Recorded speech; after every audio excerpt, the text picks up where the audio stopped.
Hey guys, welcome back to SwitchedOn. Hope you're having a great weekend. Just wanted to make a quick video today about a game that's coming out in 2 weeks' time called Slay the Spire. Now you may have heard of this, I've mentioned it on the channel before, and it's been around for about a year on the PC, and now it's finally coming to consoles. It's actually on the PlayStation last Thursday. We finally got the Nintendo Switch date, which is hotly anticipated, I must say, finally coming to our platform on the 6th of June. Now this is going to be $25, which is, more in the sort of middle to high pricing of indie games, but let me tell you, it's absolutely worth it. So if you're not sure what this game is, I'm just going to run some footage in the background from what I was playing on the Mac earlier today, just so I could give you a bit of a heads up of what this is all about and why you should be looking out for it. Okay, so Slay the Spire is a roguelike deck building game, and you start off by picking one of 3 characters, and then each run that you have is randomly generated. You get a sort of a map overview of all these different rooms that you can visit, and each room will contain either a baddie to fight, some treasure, or random encounter, or shop. Now, if you do go into a battle, you will face off against random enemies, and you start with a basic deck of cards that just has your basic attack and defend cards in. Each of these cards costs a set number of action points to play, from 0 and upwards. I mean, the basic cards cost sort of 1 or 2, but that cost does increase as you get more powerful cards. And you get a set number of action points to spend each turn. So again, this starts at 3, but can increase as you level up and find artifacts and all other sorts of things to give you more action points and buffs. Now, you attack by dragging one of your cards from your deck at the bottom of the screen onto an enemy, and similarly defend by dragging the card onto yourself. And when you've spent all your action points in a turn, your attacks sort of play out, and then it's the enemy's turn to have their attacks or defense. And this carries on until one of you loses all of your life.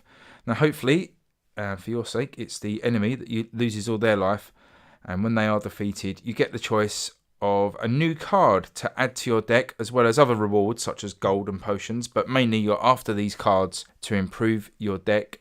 Not only are these more powerful cards, but they also start to synergize with other cards. So it'd be like, if you're dealt a hand, and one of the cards may be, if you have 2 other attack cards in your hand, then this card is worth 3 more attack points or something like that.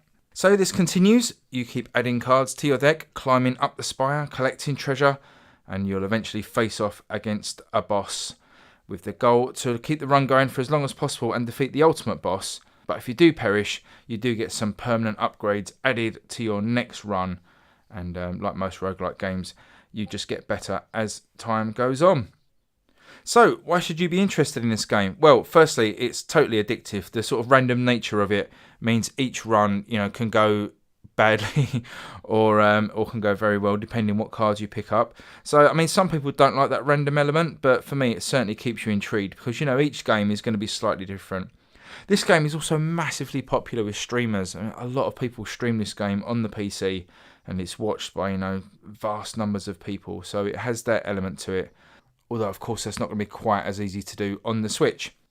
The advantage the Switch does have, of course, is that portability. And that's why so many people have been excited to get Slay the Spire in the palm of their hands.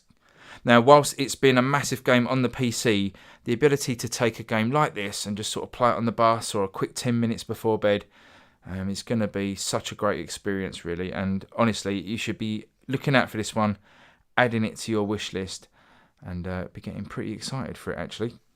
So I'm going to be covering this game a lot. Hopefully going to be getting a review copy, although I'm not entirely sure on that yet. But either way, I will be giving this game plenty of coverage. So if you do have any questions about anything about the game, drop me a comment below, and I will do my best to answer. But until then, I hope you've enjoyed the footage and a little bit of a brief overview of why you should be keeping this game in the forefront of your mind. And just a reminder, 6th of June, this will be hitting the eShop. Okay, thanks for watching, guys. Hope you have a good rest of the weekend, and I will catch you on the next video. Cheers. Bye-bye.